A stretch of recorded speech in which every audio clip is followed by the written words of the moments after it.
When we experience tough challenges, are we being punished or are we being prepared? Welcome to Business Without Barriers, the show with a mission to write a new human story by bringing humanity back to business.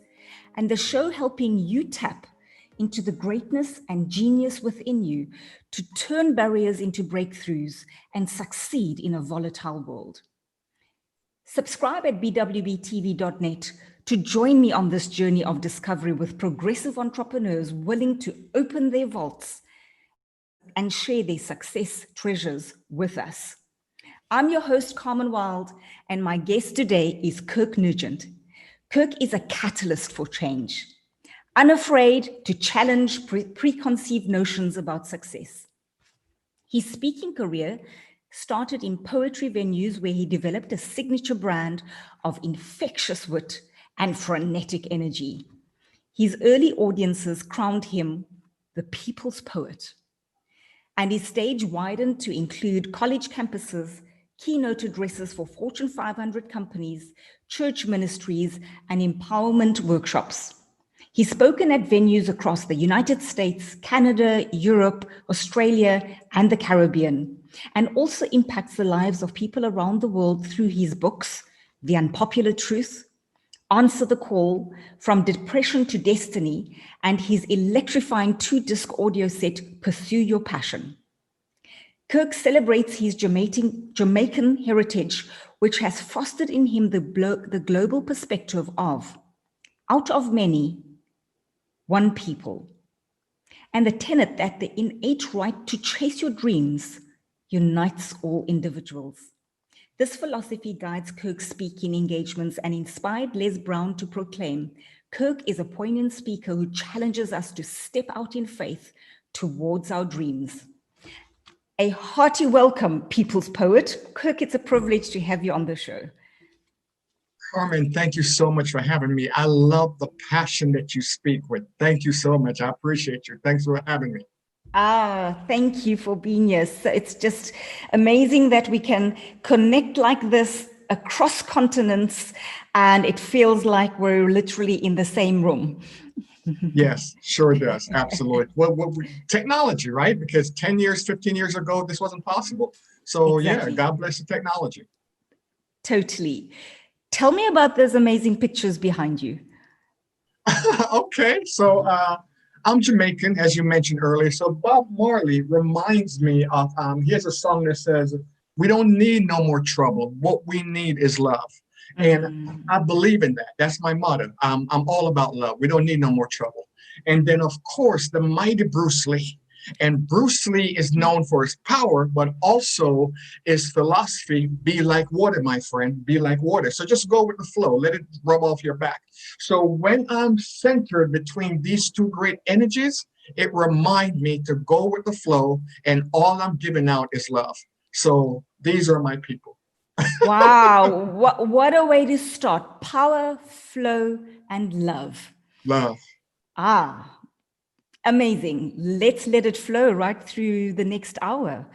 And absolutely. Flow with love. Let's start, Kirk, with tell me about, if you go into your memory banks, what was a cherished time in your life where you just felt alive? What memory pops to mind? Take us into it. Absolutely. When I had my son, prior to having my son, I came from a place where I was steeped in depression. I felt unworthy. I came from a lot of childhood trauma. And until that point, I was loved because I'm Kirk Nugent, because I work here, because I was doing this. When I had my son, it was a time when I first understood I was loved in spite of. This child, I could do no wrong in his eyes. And he inspired me to be a better person, because now I want to live up to his expectation. And I also want to be a good father, not just a father to my child, but also an example of being a man to his mother, right? So it's really that point in my life really made me into a much better human being than I was being before. It made me more accountable. It made me more loving, softer, and aware that deep down, we're all little kids looking to be Mm. accepted unconditionally. My son taught me that. He also taught me the power of forgiveness, because I understood from watching him, at one moment he could be crying and you go peekaboo and they start laughing. So he lives in the moment, right? And we don't do that. We're all over the place. We're still upset about something that happened 20 years ago. So the birth of my son changed everything, Carmen, and it was the most joyful time in my life. What a special memory. Thank you for taking us there. And how old is he now? 29, just got Wow. married 3 months ago. Oh, wow. Lots of best wishes to him from us. Yeah. Kirk, you've been through so much in your life, just reading up a little bit about you. How would you finish the sentence, life is like a? I want to say box of chocolates, but that's taken, right? You can say that. You might have a different take on it. No, I think life is like a roller coaster. That's how I see it. You go up and you come down, but if you're in the right state of mind, you can enjoy the ride, whether you're going up or coming down. If you're in the right mindset, you can enjoy the ride, because in the right mindset, you understand that everything serves and there are lessons behind the peak and the valleys. And the valleys, sometimes you need the valleys in order to be by yourself and come out so you can enjoy the peak even more. So yeah, life is like a roller coaster, in my opinion. So enjoy the ride. Enjoy the ride. The first quote on your website reads, "You are not being punished, you are being prepared." Now, the imposed lockdowns and the gripping hold of the fear of death in 2020 felt like punishment to many. You're no stranger to this kind of fear, Kirk. Born and raised in Jamaica, you had to live with the horror of a doctor's warning of impending death by the time you reached 13. But here you are to tell your story. How did you escape death's grip back then? Again, it's mindset, Carmen, because right now we're being locked down and we feel collectively as though we're being punished, right? And the mindset is nothing comes with any built-in meaning. In life, the meaning is what you give to it. So one person might be locked down and say, oh my God, we're being punished, we're forced to stay home. And another might say, what a great opportunity to work on building my business. What a great opportunity to catch up on some books that I wanted to read. So it all depends on the mindset and the perception. For me, the escape, thank God I was born with I love reading and I love books. So I started reading very early. Once I came to the United States at age 15 and had a little money where I could buy books, one of the first books that I read was How to Win Friends and Influence People by Dale Carnegie, and Think and Grow Rich by Napoleon Hill. Then I read The Magic of Believing. So The Magic of Believing allowed me to expand my mind and believe in things that I couldn't see. So going back to the lockdown, I think this time serves us if we allow it to serve us. But if we look at it as a punishment, then it's going to feel very punishing. And again, going back to Bruce, go with the flow.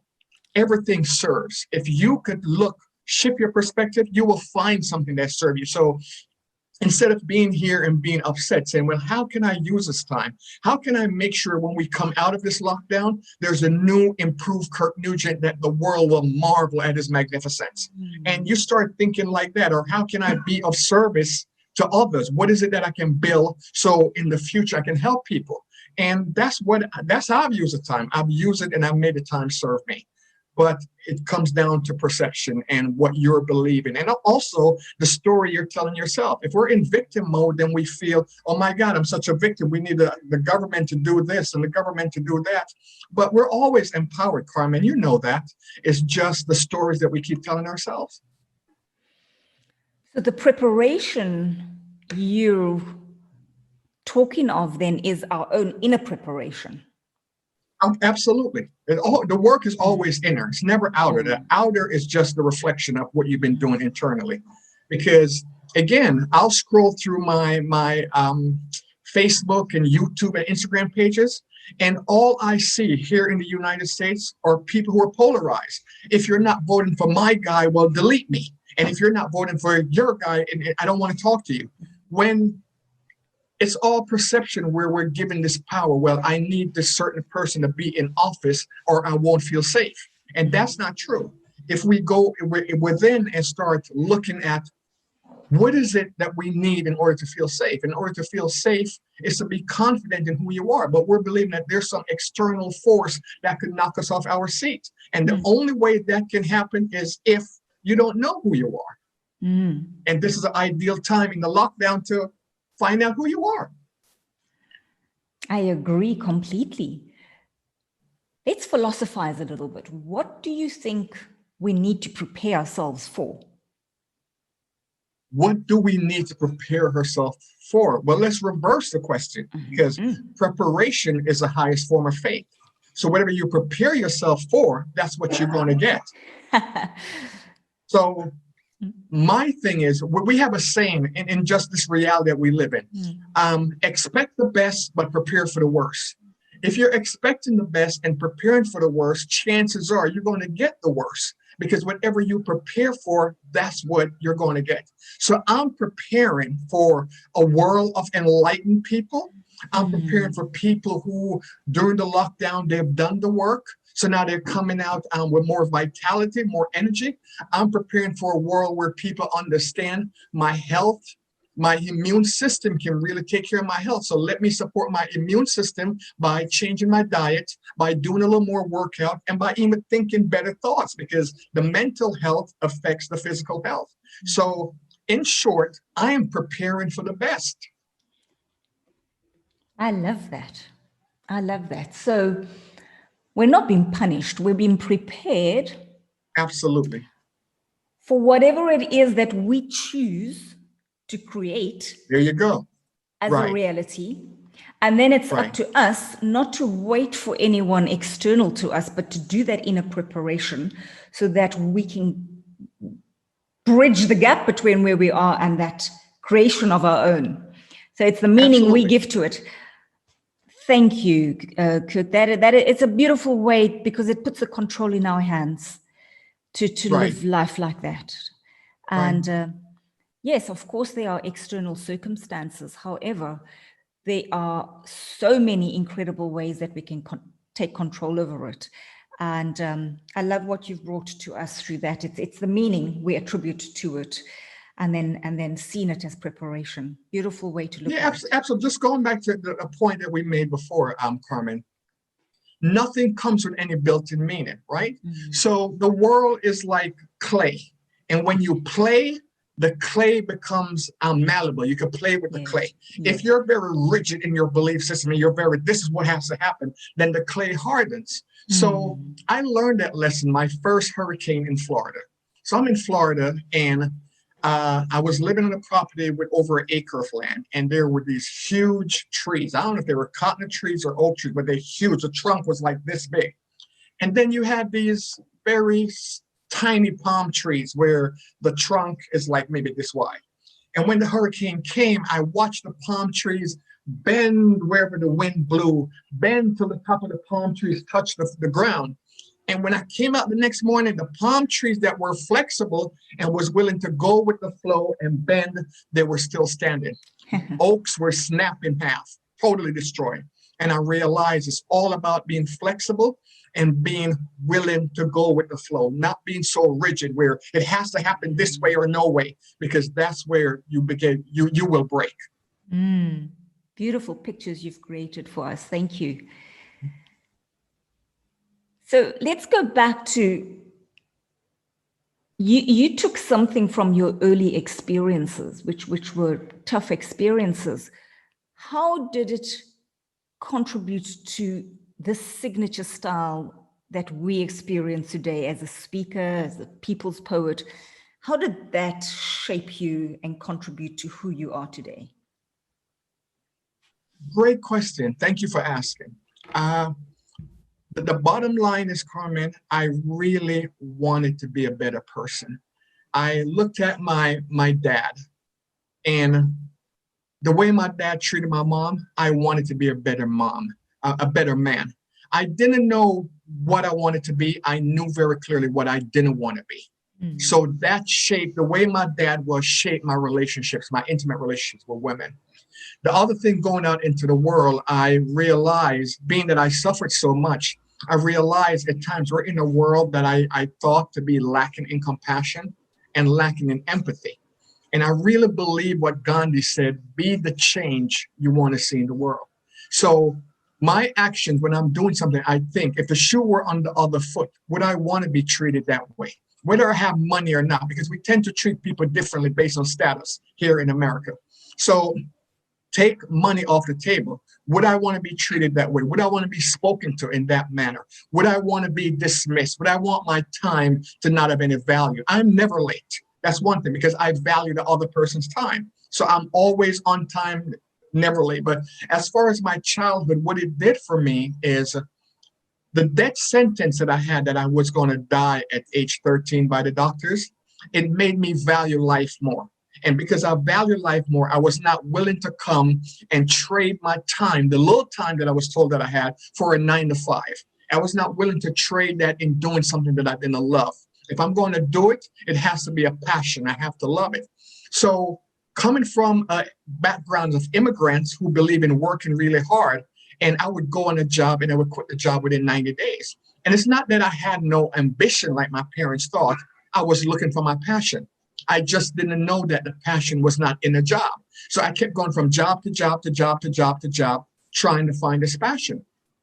And I'll share this story with you, how all of this happened. So I was working in a furniture store, and I knew it was not my passion, Carmen. I knew this was not what God brought me here to do. And I'm working from 10 in the morning till 10 at night. And I went to this Jamaican restaurant to buy some dinner. And a young man said to me, he was out there selling newspapers and incense. And he said, young man, won't you help me sell some newspaper and start your own business? I'm like, sell some newspaper? Nah, I have time for that. He said, why not? I said, I have a good job. He said, well, what about after work? I said, dude, I work from 10 in the morning till 10 at night. I don't have time after work. He said, well, what about on your day off? Dude, I work 6 days a week. I don't have any time. The one day that I'm off is time to do my laundry and get back to work. And he said, wow, no one forces you to do this? You just do this on your own? And I was young at the time, like maybe 22, and I felt great about it. Yeah, I'm take care of my responsibility. I do this on my own. No one forces me. And he said, young brother, that's a shame. You were born at the wrong time. And I said to him, because this is the first, now I'm just beginning to read books about past life and future life and astrology. And I said to him, what do you mean I was born at the wrong time? Carmen, these 7 words changed my life. He looked at me with curiosity and he said, you would have made a good slave. You would have made a good slave. And here it is. I thought about it, because here I am in the freest country in the world, allegedly, and I'm chained to a desk, right? Being held hostage by an HMO, being detained by a dental package or something of the sort. And I went home and could not eat the food that I bought. I never watched television. I turned the TV on that night, and Steve Harvey was on hosting the Apollo.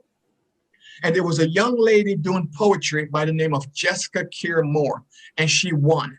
The next Saturday, I watched again. She won 5 weeks in a row till they asked her not to compete anymore because she's winning so much. And I said to myself, she's good, but I could do that. I could absolutely do that. So this is before the internet. So I found out where she was performing, and they had an open mic. And on the open mic, it was Friday nights you had to be there by like 7:30, 8 o'clock. I was working 10 to 10. So I asked my manager, listen, can I get off on Friday? He said, Kirk, absolutely not. Well, may I leave at 7? Absolutely not. He would leave at 7. At 7:02, I walked out the building, went to the poetry club, and that's where it all started.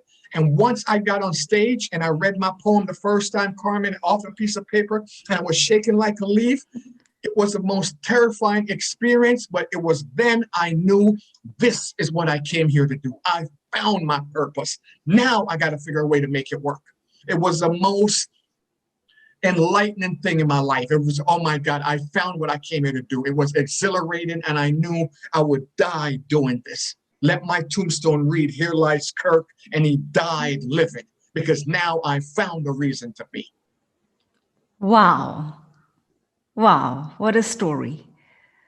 What a story. You would have What made a a good story. slave.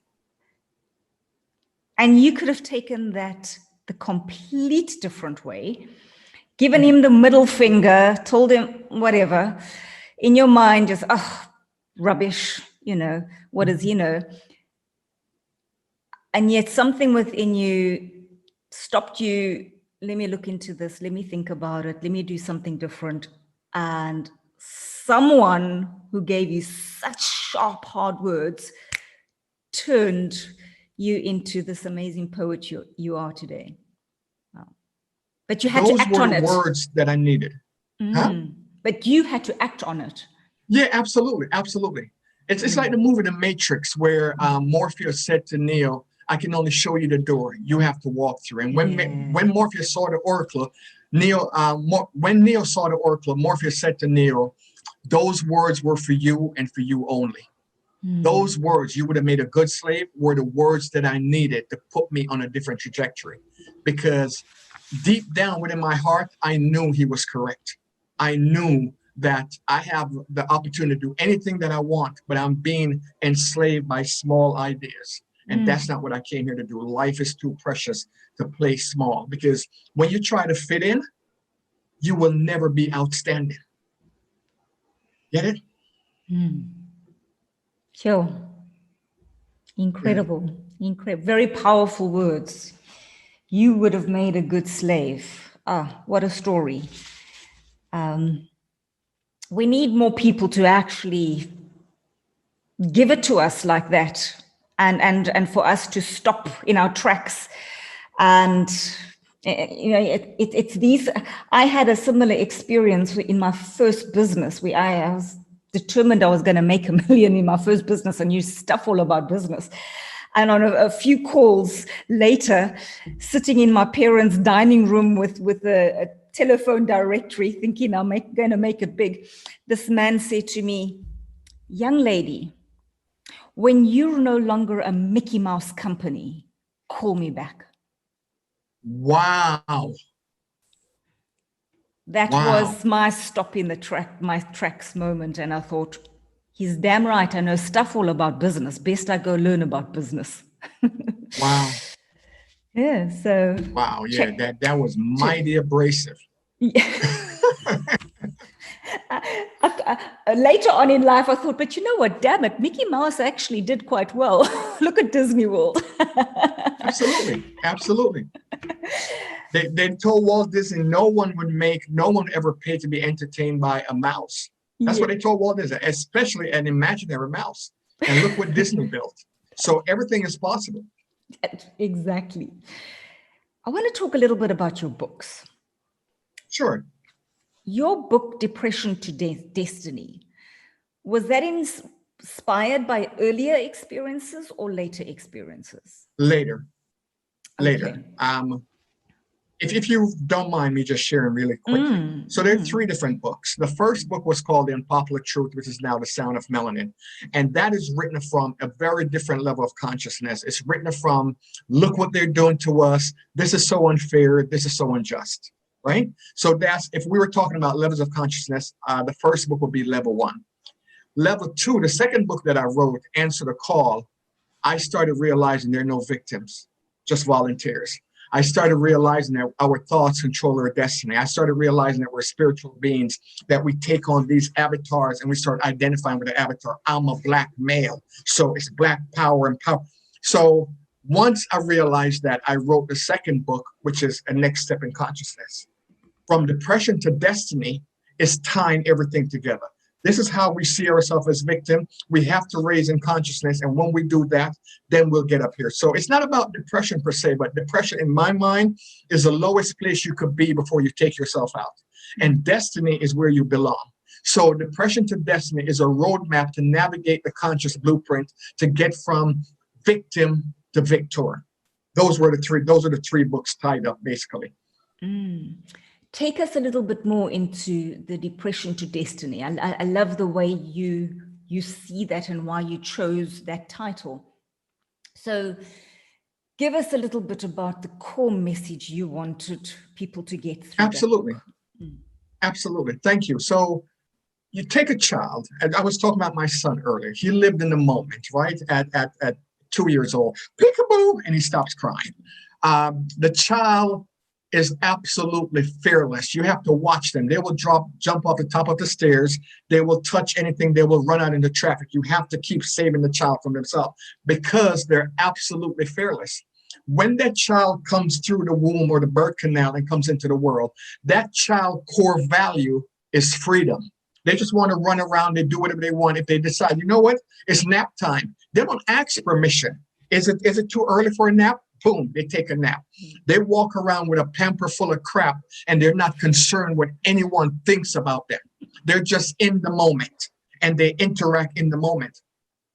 At some point, our parents, the society, and the programming change our core value. 90% of the population, maybe 95%, from freedom to security. Once your core value got switched from freedom to security, now is, can I do that? If I do this, this is going to cost me my mortgage.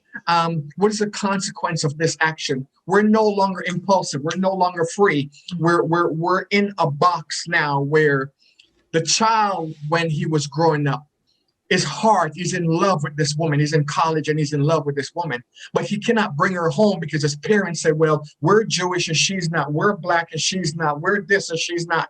And even though this is a love of his life and his heart is telling him this makes sense, he brings home someone who's more suitable. So he's no longer being in touch with who he is. And before you know it, he lost track of who he is. And he's just another person, another robot going to work, paying the bills, doing this, doing the taxes, and loses the sense of self. That's the depression part, because deep down, you know, this is not what I came here to do. So what do we start? We start smoking, we start doing drugs, we start doing sex, we start looking for something to fill that gap. But the destiny is, once you start deciding, you know what? First I have to find out who I am, because I don't know who I am. I've taken on all these identities. They told me, well, I'm a plumber, I'm a carpenter, and that's not who I am. That's just what I do, but it's not who I am. So find out who I am and then be true to myself. So know thyself and be true to thyself. Most people go to the grave and they don't know who they are. If you say, Carmen, tell me who you are, and I don't care about your marital status, I don't care where you work, I don't care how many kids you have, most people can't tell you. They don't know because they identify with what they do.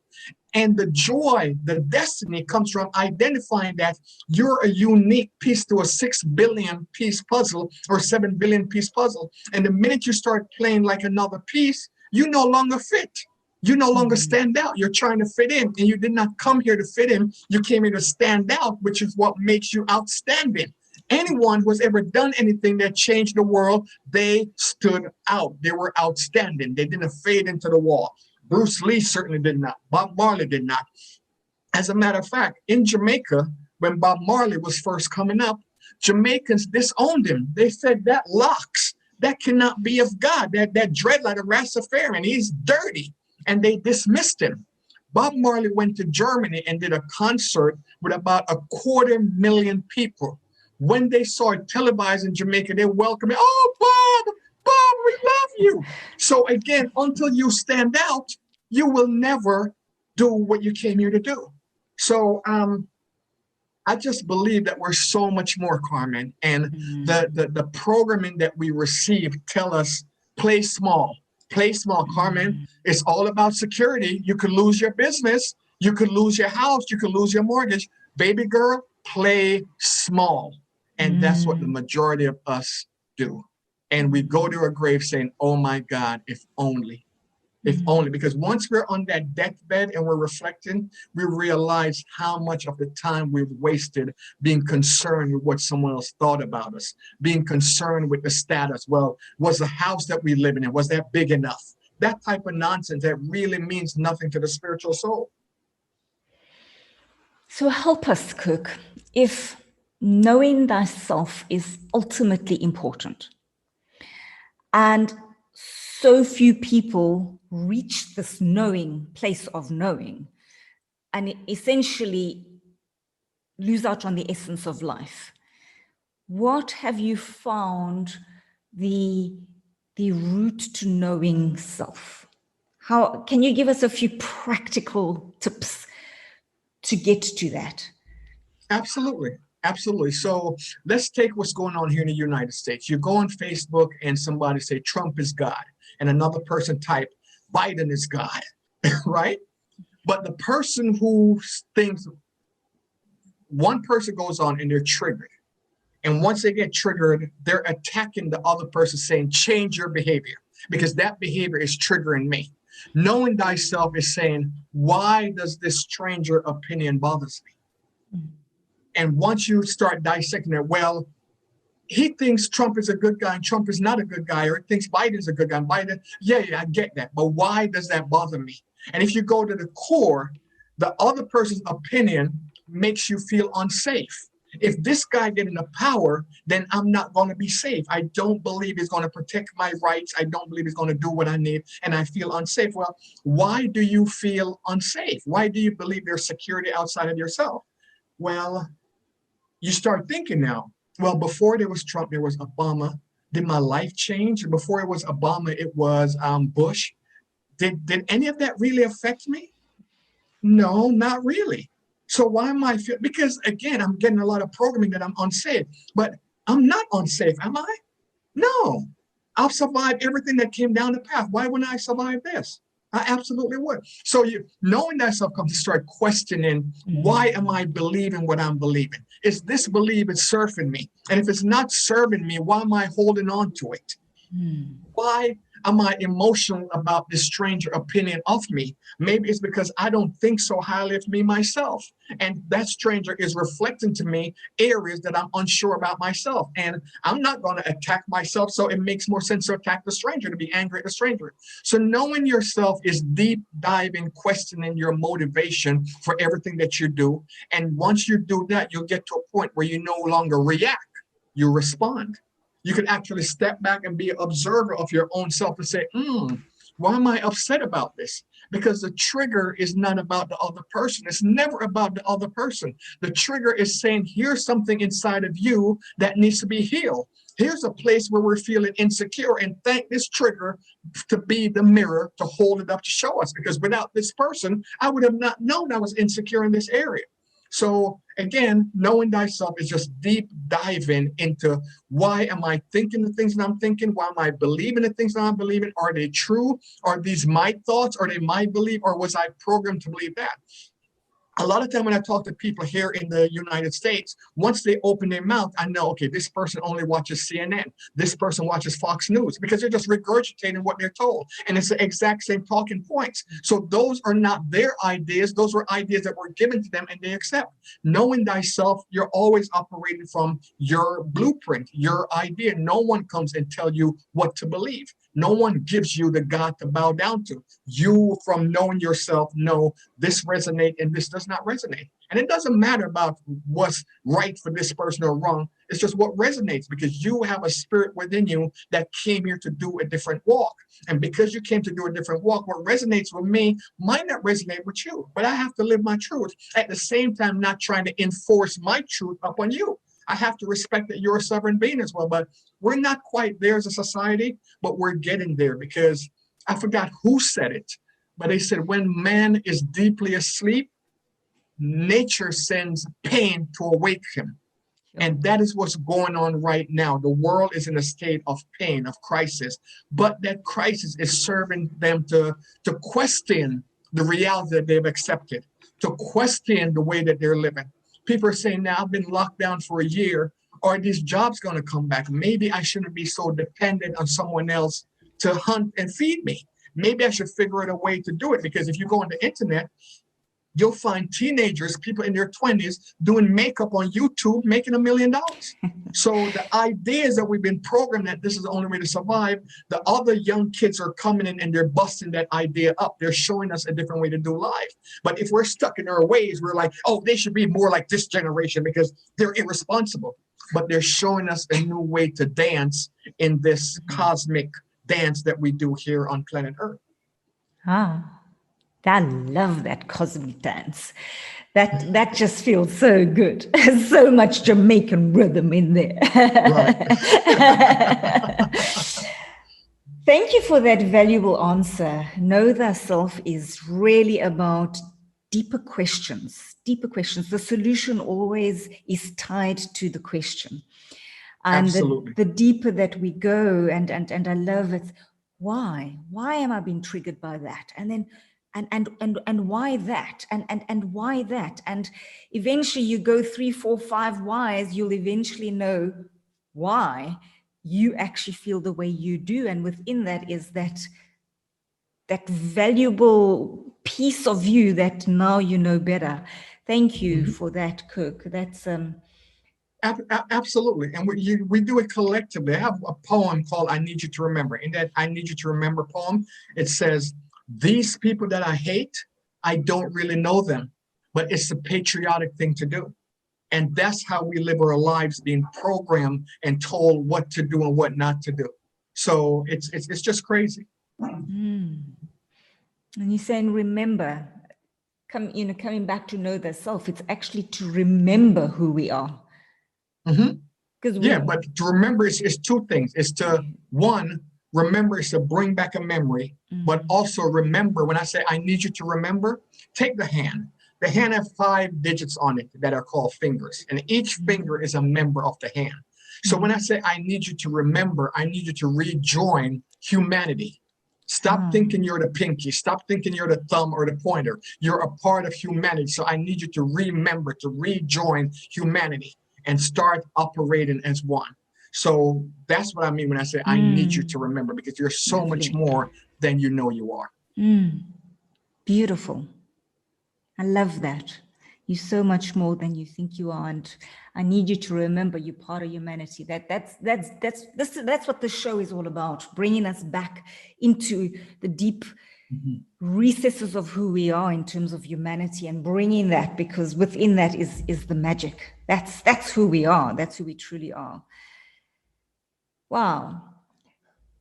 You went through, at some point, I don't know when, what you refer to as a dark night of the soul. Ooh. Yes. Tell us about the gripping effect that experience had on you. The dark night of the soul, when you're going through it, it feels like death.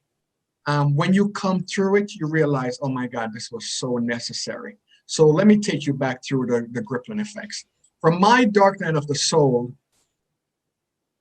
all the insecurities that you have inside of you, that's what the dark night exposed. Because one of the first things that I felt that I was abandoned, and I have a fear of being abandoned, or had a fear of being abandoned. I want to be a part of the tribe. I want to be accepted.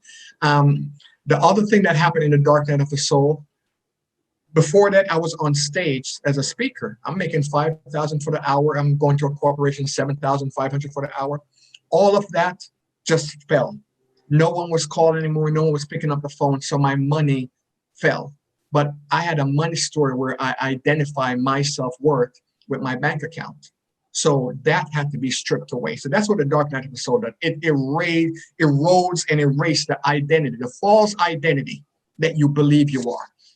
The other thing that happened, and maybe it's just a natural human thing, when you're low, people abandon you. At least that's my fear. So that's what happened. I had in my phone 450 names. And whenever I dial a name, they picked up on the first ring. Oh, that's Kirk Nugent. And they picked up. But as the dark night of the soul kept progressing, they picked up on the third ring till they no longer picked up. Went to voicemail, and they no longer returned the call. So I felt totally isolated, abandoned. I felt like I had no value.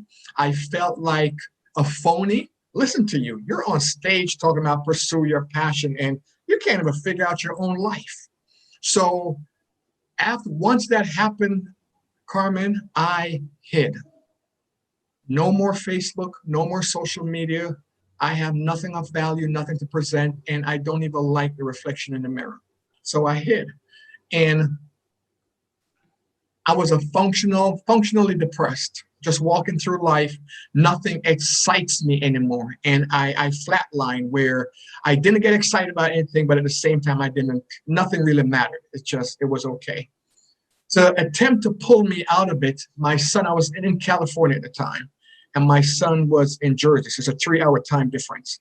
So 3 o'clock in the morning, his time will be midnight, my time. But he would call me at 3 o'clock in the morning because he knows that's the darkest hour when you're sitting up with your own thoughts. And he would say, Dad, I need your help with this and I need your help with that. But honestly, he didn't need my help with anything. But he knew if I figured I have to help him, I would stay. I wouldn't leave, right? So he would always call needing something that he didn't need. And I went through, I don't know if I went through the victim mode, Carmen, but I felt sorry for myself. I really did. And I felt like I don't have any idea how to get out of this.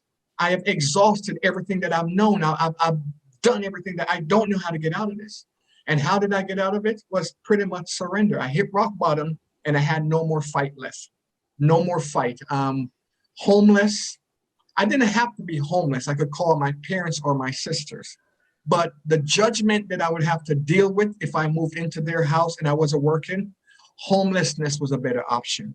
Mm. So I did that. I lived in the car for a little bit or on someone's couch, and just in a very bad place until I surrendered. And once I surrendered and was like, okay, what is it that you want from me? What is it? Because if you're not going to kill me, then at least help me to get back my mind, because I don't mind leaving. If I got to die, I'll die. I don't mind leaving. But what is this nonsense? This doesn't work. And coming through the other side, I realized, Carmen, that I'm usually a few years ahead of like the collective consciousness. I'm not saying that from an egotistical point. I'm saying it that I'm empathetic, and whatever the collective consciousness is going through, I usually been through it a few years earlier, so I can turn back and say, hey, this is how you navigate this path. This is how you do it. And in all honesty, I'm a better person for it because my ego was burned to the ground. I was never arrogant or haughty. I was humble.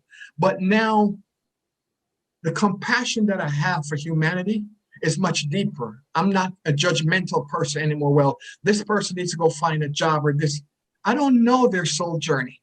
I don't know what they're doing and why they're doing. I don't know the path that they're on. So I can now deal with my fellow human beings from a place of compassion.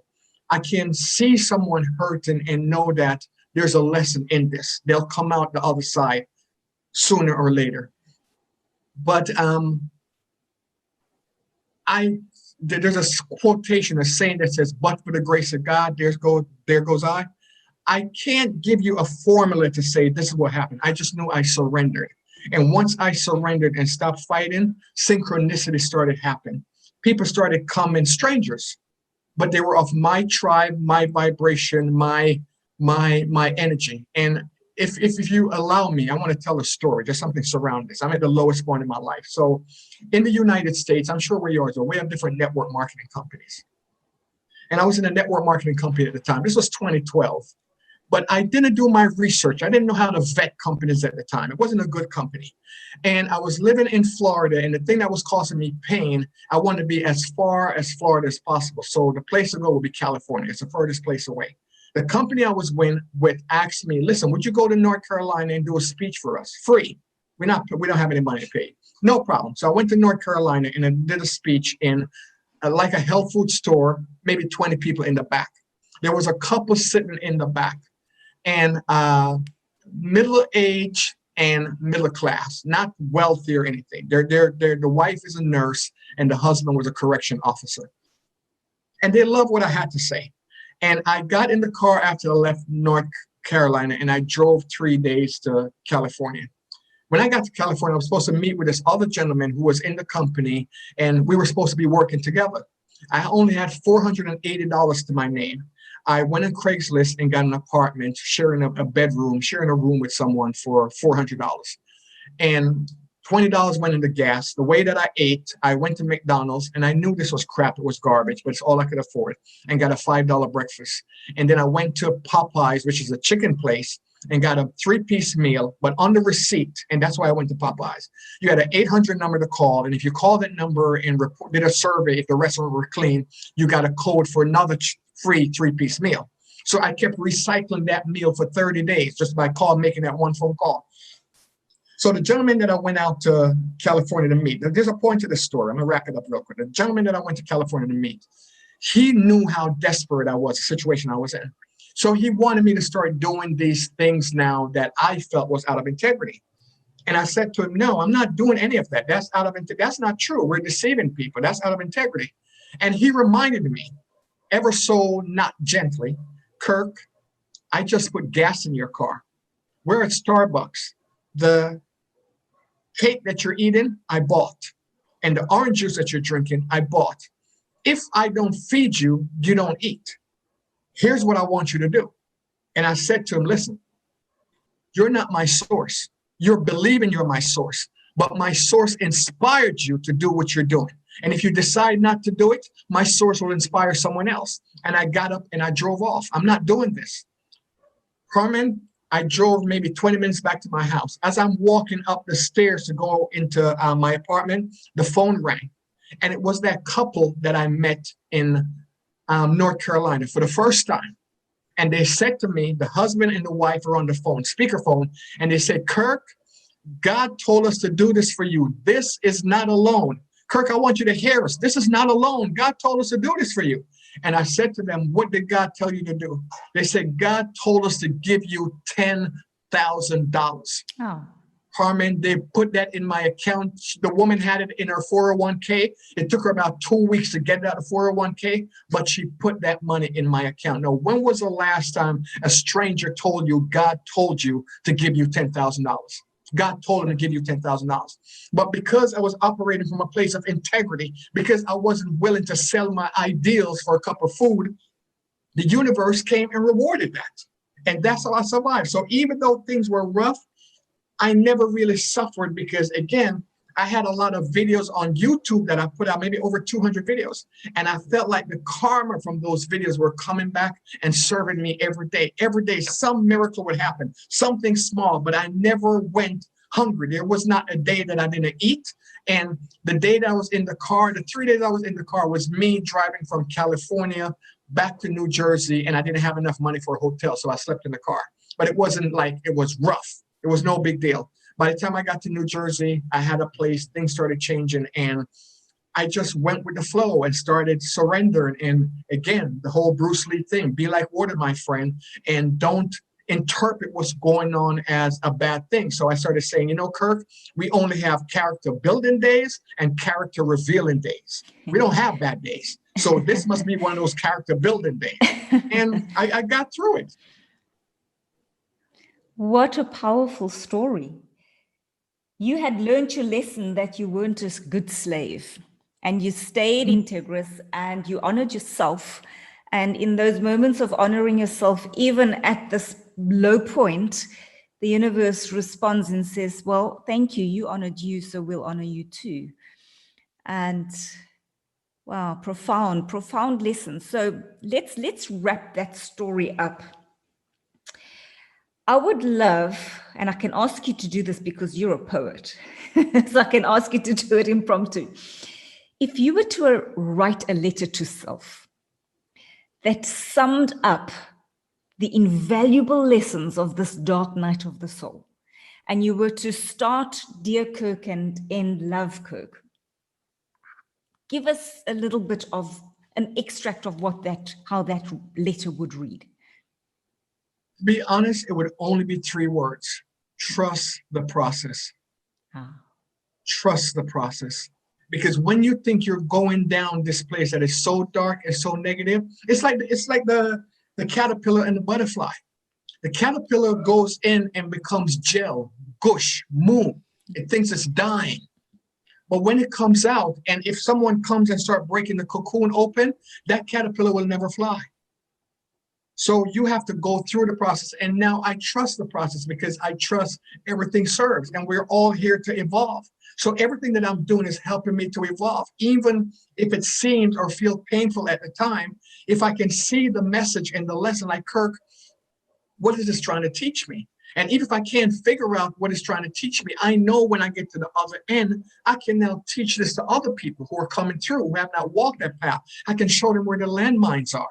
So now more than ever, because of, and it wasn't just one dark night of the soul, I've had many, but I've learned to trust the process, because every time I came out and I look back, I'm like, wow, that was so necessary. And I have a saying that I say, I ain't what I want to be, ain't what I'm going to be, but thank God I ain't what I used to be. So the process is what becomes transformational. And a lot of times we're afraid of the process. And we live in a microwave society that tells us everything needs to happen right now, baby. I don't have a week. I want to get on Netflix and I want to see the entire series today. So we're beginning to go into a place where we don't believe in the process. We want it now, now, now, now, now. But the process is what shapes you. The process is what molds you. And the process is what allows you to become that light that when you first came here, that's who you were. That baby that was running around, freedom, knowing that it's love and the world is just a magnificent place to explore. At some point, we forgot that. At some point, we dimmed our light to be accepted by others who weren't shining in the first place. So the dark night of the soul polishes you up and bring you back out as a shining star. Trust the process. It is necessary, because a lot of times if we just go along where we're just trying to pay the mortgage, pay the bills, we will never take the time to do the work, the inner work that the dark night of the souls bring and reveals to us. And I don't know anyone who went through a dark night of the soul or had a near-death experience who came out and was a worse person than they were. We all come out more loving, more empathetic, more allowing, right? Where we allow the next person to be who they are. No more judgment, Carmen. You could be whoever you're choosing to be, because I know that's your path. And your path is not my path. I just need to respect your path.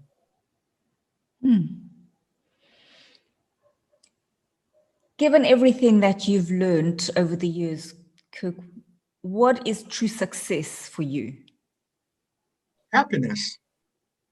Happiness is true success. You cannot measure success on material things. Now, don't get me wrong. That's important. You want to live a life of ease and comfort. That helps with the happiness. But I've met people and I've known people who had $1 million homes. Whatever you thought the material success was, they had that. But what they didn't have was joy. And what they didn't have was appreciation of the moment and the little things. They were just unhappy people. Everything triggered them. So for me, to be in a place where the noise of the world is going crazy and I have peace, I'm calm. I'm not concerned about what's happening outside. I'm not terrified of the political status. I'm not terrified of a virus or anything they told me to be afraid of. I'm calm because I know where my strength and my power is.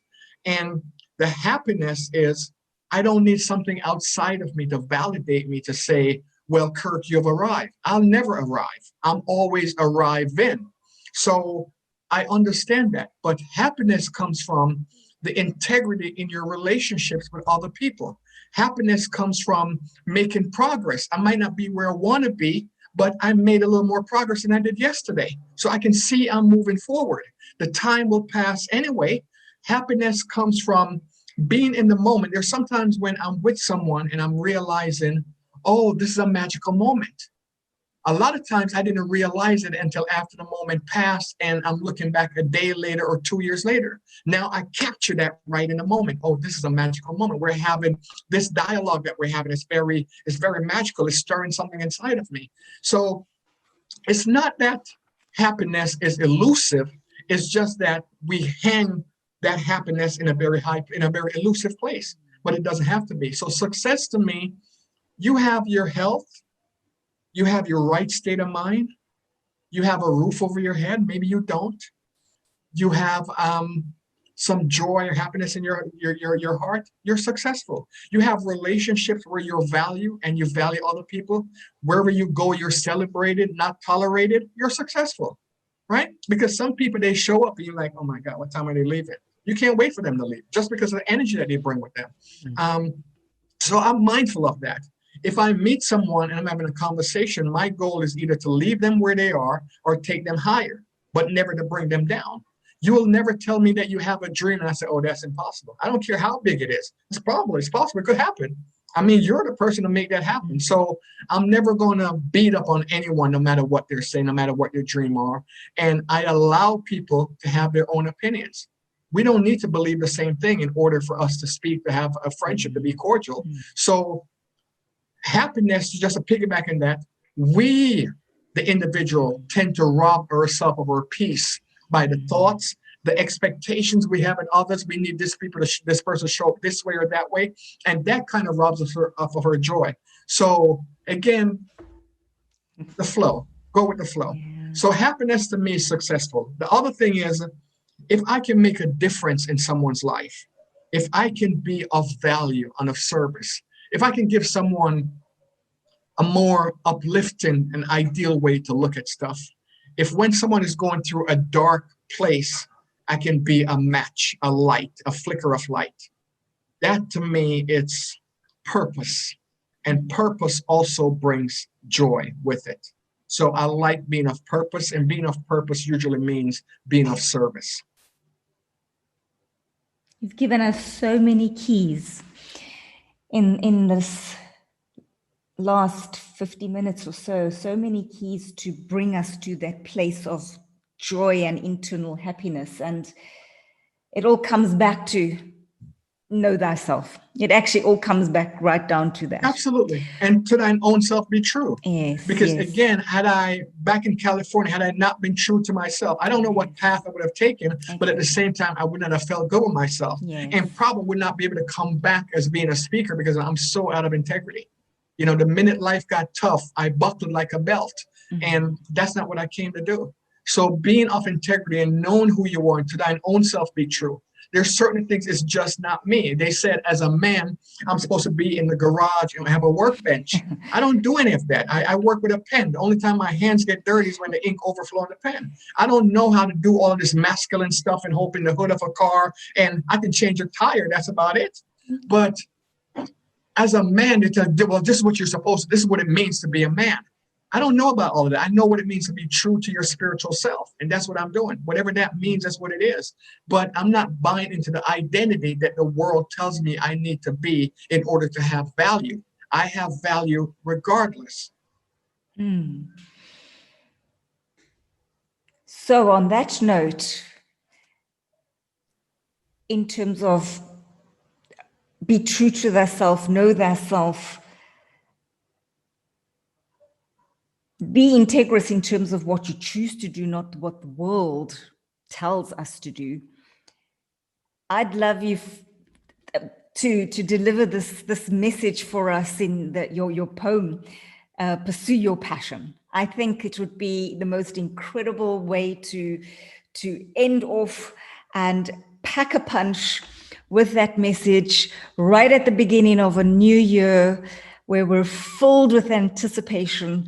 And I know you're going to just inspire us. So over to you, Kirk, to deliver that message. Thank you so much. And I wrote Pursue Your Passion when I was fighting for my belief system, when everyone told me I should go here, go there, and this wouldn't work.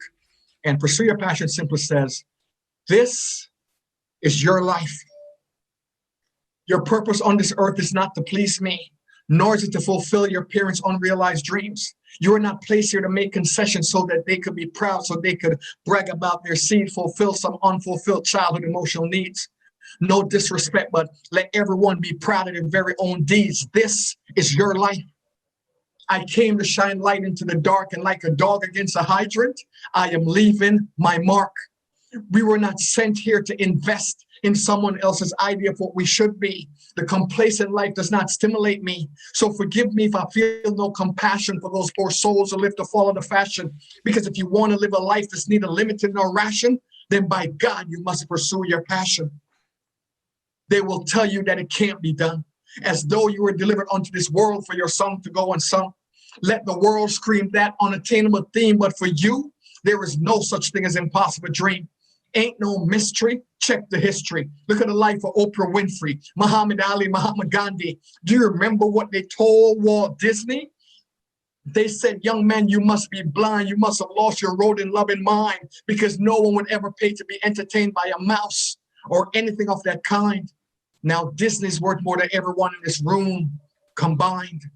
Pursue your passion. Steven Spielberg was kicked out of the University of Southern California Film School because his grades weren't good enough. Pursue your passion. Russell Simmons refused to sign Madonna because he thought she had no talent. Pursue your passion. Brandy's teacher told her she was too ugly to ever become an actress. Pursue your passion. Michael Jordan was benched on his basketball team in high school. Pursue your passion. Larry Bird had problems making his team in high school and was benched his entire freshman year of college. Now here is proof that greatness is born out of zero doubt. In 1962, Decca Records dismissed 4 young musicians, told them that groups with guitars were on their way out. They left without a contract but refused to walk in pins and needles. Months later, they released their first album and called themselves the Beatles. Pursue your passion. Colonel Sanders was 65 when he fried his first piece of chicken, made millions after he told you it was finger licking. Pursue your passion. Lauryn Hill was booed at the Apollo. Luther Vandross was booed off the Apollo. Not once, not twice, but 3 times. You got to keep coming back, ladies and gentlemen. Forget the limitations set by your fellow man, because when you pursue your passion, provisions will be provided for your plans. Let others lead small lives, but not you. Let others be satisfied with the crumbs, but not you. Let others sit around and be chronic complainers, but not you. Let others use their race, their gender, their sexual orientation as a crutch, but not you. Let others be concerned about what the neighbors might think, say, or do, but this is not for you. Leave that to the politician, the governor. Start caring about someone else's opinion and you become their prisoner. This is about a lifestyle that uniquely fits. Life is God's gift to you. Style is what you make out of it. So whatever you're passionate about, the perfection of that craft can be learned. So with the obstacles of this world, be not concerned, because when you set yourself on fire, the world will come watch you burn. So what are you going to do? What are you going to do now that you know that impossible is a word found in the dictionary of fools? What are you going to do with the rest of your life? What 2 things you want said about you when you die? Personally, I never listen to what the pessimists are telling me, because I know that the richest place on the planet is the cemetery. There you'll find books that were never written, loved ones that were never forgiven, ideas that were spinning, and dreams that were forbidden, soil that was never tilled, cathedrals that were never built, restaurants that were never opened, chefs who never knew that they were spoken, paintings that were neither drawn nor hung, songs neither composed nor sung, souls that left without doing what they really wanted to do. So don't you dare die with your greatness buried within you. The sperm that fertilized your egg survived the odds of 400 million to 1. Get it? Your sperm won. As long as you live, you'll never face such dramatic odds. Now tell me that ain't proof you're favored by God. You're greater than any obstacle ever served to make you hysterical. So don't you dare leave without your miracle. It's all an illusion. Don't you feed into their lies, their forecasts of economic woes and financial demise. My God is an infinite supply, so no need to lie when I testify that regardless of the economy, you cannot be denied. It matters not if they raise a terrorist threat level to hot pink burgundy or fuchsia. You were born to control your future. Don't let them fool you. You were born to win, destined to be great. Magnificence was chiseled on your heart. When God made you, he was just showing off. Discover your divine assignment and you have no reason to retreat. Discover your passion and you laugh in the face of defeat. Indifferent to the pressures felt and you do not buckle like a belt. So declare today that you refuse to lose, because you can either live your dreams or you can live your excuse. So even when I'm old and gray, I will still be command the stage. My words will still be smoking off the page. So understand, this ain't no phase, because every day I learn a new lesson and my best poem is yet to be written. I'm not leaving till what I came to give has been given. I'll be 99 on the mic, still be ripping, still be spitting, still be giving, still be driven. So let my tombstone read, here lies Kirk, and he died living. Pursue your passion. Thank you. Woohoo! Wow, wow, wow. In this moment, Kirk, I am so filled with gratitude that you pursued your passion. Thank you, Carmen. Thank you. That was phenomenal. Every word so filled with deep, deep, deep meaning. Thank you. Thank you for delivering it. I appreciate you. My purpose, Carmen, what I looked at, I didn't want to be, I heard the term motivational speaker, and people use that at times when they describe me.